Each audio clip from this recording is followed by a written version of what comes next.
Hello and welcome to my channel. If you guys aren't subscribed, I ask if you guys wouldn't mind, please subscribing. It does help my channel grow and it helps the videos be found easier. And then if you click the little bell next to this if I could talk, the subscribe button, then you'll be notified of whenever I put up a new video or when I do a live video. I try to get those notices up for the live videos as soon as possible, and you'll be notified anytime I have a live video coming up. So anyways, today I've had some more requests. I've done a few different DNA type designs, you know, the crosshatch or the V or something, but I've had people ask more information about the DNA fold itself. And the reason it's called the DNA is just because somebody called it that because it looks like the DNA structure, the way that the colors go back and forth. I used to call it the crosshatch or sawtooth or something, but the DNA is what has stuck, so that's what I have been calling mine now. So anyway, what I'm going to do is a DNA straight up and down the t-shirt here. So I'm just going to, I'm starting with a t-shirt that's been soaked in soda ash. It's been spun out so it's just barely damp. And then I have the front and the back separated. I centered the T by tucking one sleeve into the other. So both sleeves are tucked together over here.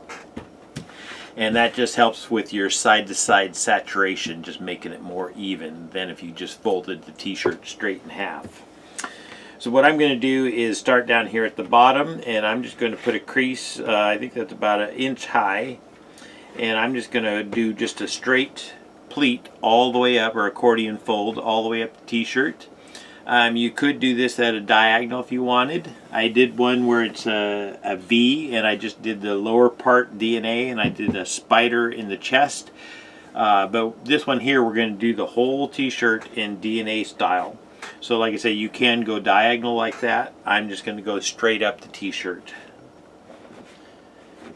And it's just a matter of just trying to keep my pleats about the same height here and keeping them even on the side so it's not going off one direction or the other. So I'm just doing straight pleats straight up the t-shirt here. And there are different ways you can do your pleats here. You can kind of push the t-shirt and have that pleat come up there, or you can reach out here in front and pick it up and then pinch it in there. But the main thing, like I say, mine aren't, you know, perfectly flat, but it's fairly flat here on the top here. You know, I can see just minuscule variations, and that's fine. That's not going to affect anything. So you just keep going all the way up the t-shirt. And then once I get up to my sleeves, then I try to get those creased in here too. Sleeves, sometimes you can fold those in, but on this particular design, if I folded them in, then that would make a big bunch of this here extra thick with these extra layers of fabric in there. So I want those off separate so that I get a nice even saturation side to side.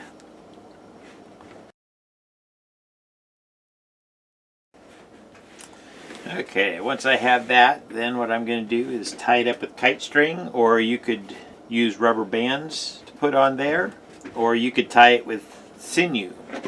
But if I tied it with sinew, then I would probably, those are when I do it like an ice dye, or I let it dry out completely before I add my dye.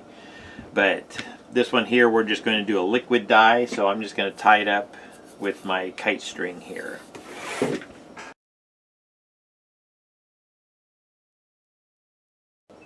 And I do have a video on using the kite string.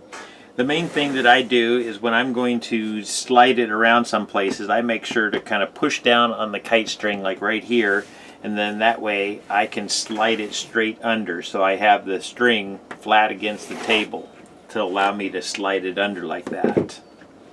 And that just takes some practice.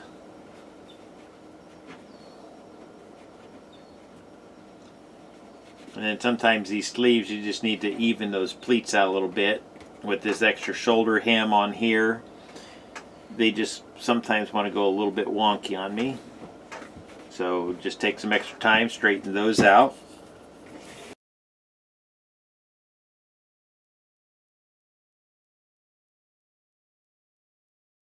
Here's the DNA, and like I say, we're going to go straight across on this here and just lay all of our colors on.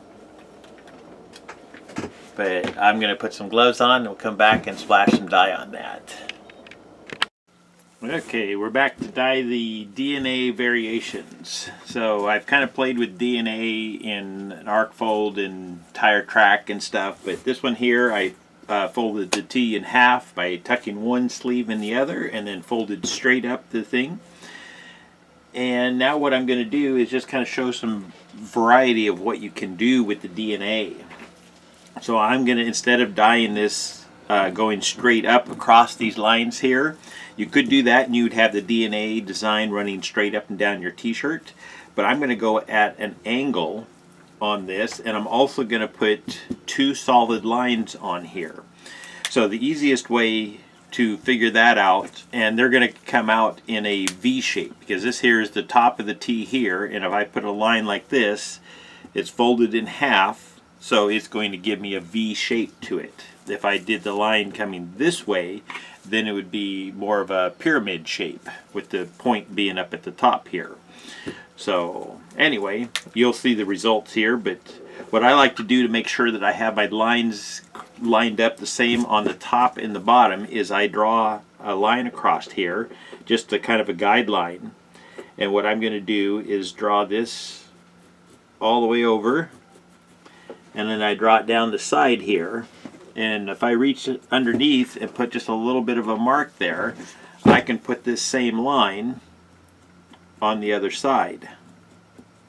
And that way I know that I'm putting dye in the same place on both sides. So I'm going to go ahead and do two of these lines. So let's mark the other side just the same way.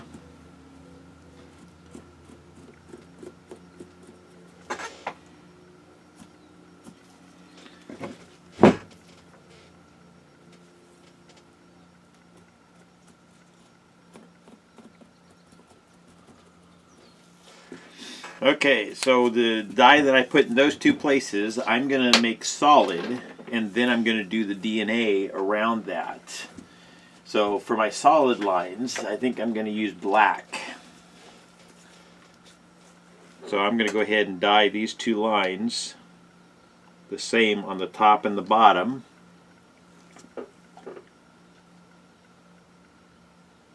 And then the rest of them, I will stagger them or alternate them by one space, top and bottom.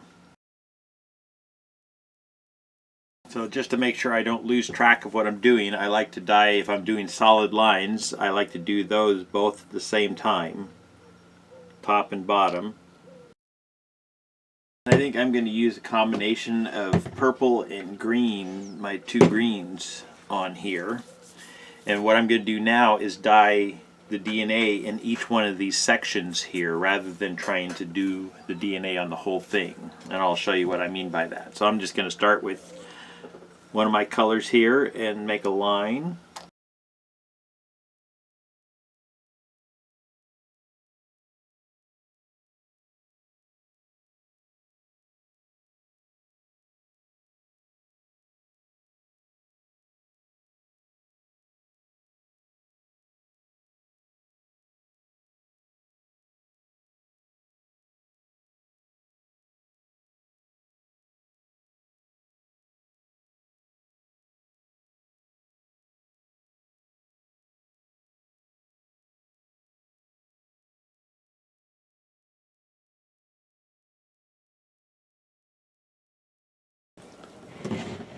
Okay, so now I'm rotating my bottles. Last time I started with the green, this time I'm going to start with the purple.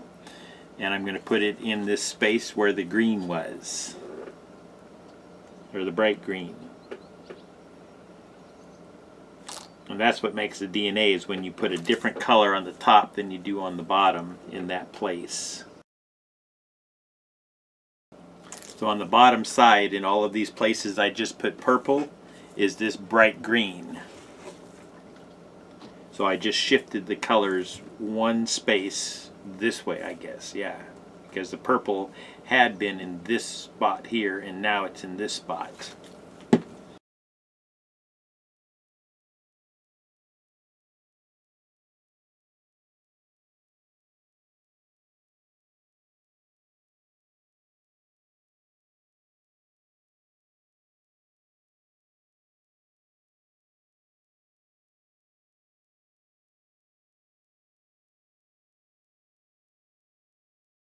Here's the DNA variation.